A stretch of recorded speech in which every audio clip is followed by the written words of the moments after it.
Бдительность, с которой дзержинцы следят за сохранностью лесов, достойна уважения. Вот и этот участок Дзержинского лесничества, расположенный недалеко от Московского шоссе по дороге на локатор, стал предметом спора. На нем сейчас производится вырубка деревьев. В Дзержинском обществе охотников и рыболовов действия посчитали незаконными. Мне просто жалко, обидно.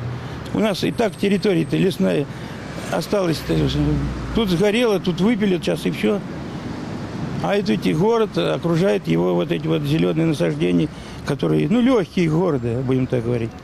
И вот его просто выпиливают безо всякой зазрения совести. Легкие у Дзержинска внушительные, около 19 тысяч гектаров. Из них от огня пострадало примерно 2%. В лесхозе говорят, это сравнительно немного, но это для лесничества. А для егерей вырубленные 1,5-2 гектара горельника – целая проблема. Зверям ты не объяснишь, что это для пользы леса. Вот, допустим, глухарю негде выводить свое потомство. У глухаря определенный участок.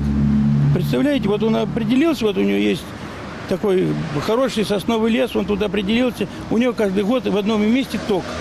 Он такует, там они выводят своих птенцов, а раз нарушено, все, он начинает искать другие места, а другие места там сгорел и так далее. И вот нарушается дисбаланс в природе.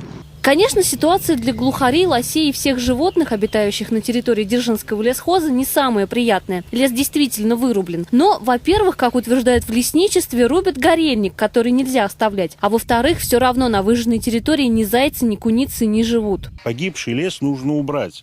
Иначе, если мы его не уберем, то он начнет заражать лес, который не сгорел. Он тоже начнет гибнуть. Поэтому вот эта рубка – это синоним восстановления. К тому же зверям есть куда пойти, лесов вокруг предостаточно. А на произвол судьбы очищенные от мертвых деревьев делянки никто не оставит.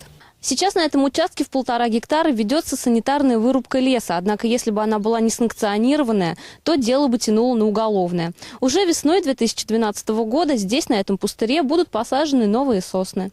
Сегодня на территории Дзержинского лесничества ведутся санитарные вырубки на 50 точках. Лес на них горел в прошлом и позапрошлом годах. Специалисты утверждают, что уже через 5 лет места пожарищ будут ликвидированы. Если, конечно, дзержинцы проявят должное гражданское рвение и перестанут разводить в лесах костры, оставлять стеклотару и выбрасывать незатушенные окурки. Только в этом случае зеленая зона нашего города будет соответствовать своему названию.